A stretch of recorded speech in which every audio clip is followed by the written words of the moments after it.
I'm the most hated man in Austria. Nobody knows that. I won an award for it. What does it mean to you to be known as Mr. Wonderful? I don't know how that happened. We've been trying to find the tape where that occurred. We think it was an exchange with Barbara Corcoran 16 years ago on Shark Tank, but we're not sure. But I'll tell you today, there are many people around the world that don't know my name.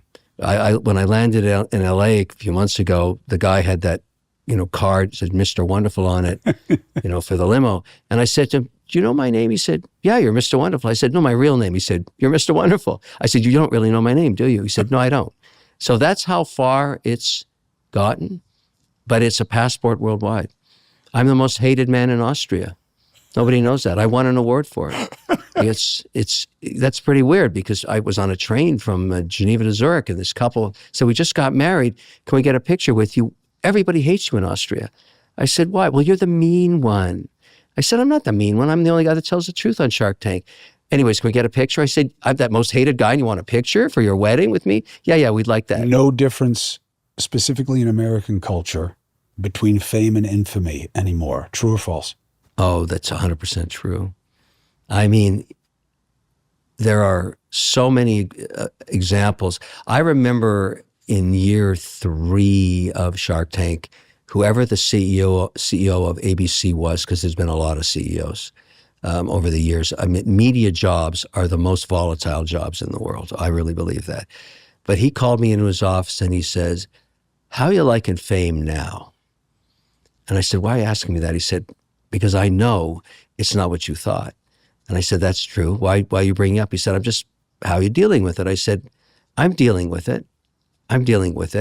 And yes, there are some downsides to it. But I'll tell you a story that for me sums it up. And I always tell this story on the 2 cutting edges of infamy and fame, if you want to call it that.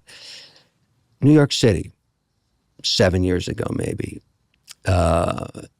eating at a restaurant called something Southwest or Two Ways, some crazy name with my daughter and my wife and my son.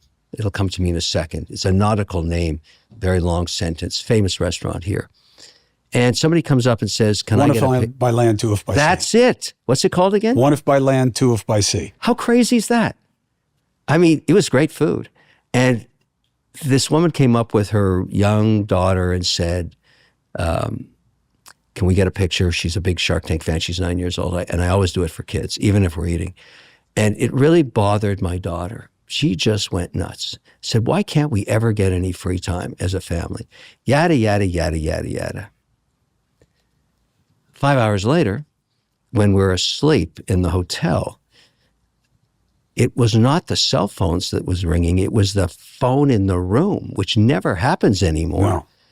And I pick it up, and it's my daughter saying, Daddy, I'm outside of this club with all my friends, and we can't get in. And the bouncer's a Shark Tank fan. Would you please talk to him and get us in? I said, Savannah, you hate fame. You told me you didn't want to be interrupted. And now you got to the dark side. Never bring this up again. If I talk to this guy and you get in that club, it's over. Do we have this agreement? There is the essence of the pros and cons. That's what it was. And to this day, she doesn't utter a word.